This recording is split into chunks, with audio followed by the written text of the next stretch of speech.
Hundred piper whisky দাম বেড়েছে। 750 ml আগে দাম ছিল 1880 টাকা, এখন 750 ml দাম বেড়ে হয়েছে 1920 টাকা।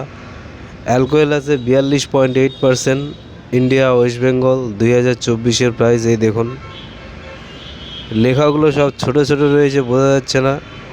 ডিসক্রিপশন বক্সে সব ভালো করে লেখা রয়েছে, দেখে নেবেন। এই দেখুন, হান্ড্রেড পাইপার হুইস্কি 750 ml নতুন প্রাইস 1920 টাকা দাম। এই দেখুন, চ্যানেলটাকে লাইক করবেন, শেয়ার করবেন, সাবস্ক্রাইব করবেন।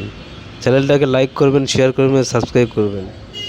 এই চ্যানেলে সব ধরনের হুইস্কি, বিয়ার, ভোডকা, ব্রিজার, সব ধরনের হুইস্কি, কচ হুইস্কি পাবেন। সিঙ্গেল ভিডিও বানানো আছে আপনাদের সুবিধার জন্য। কত পার্সেন্ট অ্যালকোহল, কত দাম, কত ml সব দেওয়া আছে। চ্যানেলটাকে লাইক করবেন, শেয়ার করবেন, সাবস্ক্রাইব করবেন। চ্যানেলটাকে লাইক করবেন, শেয়ার করবেন, সাবস্ক্রাইব করবেন।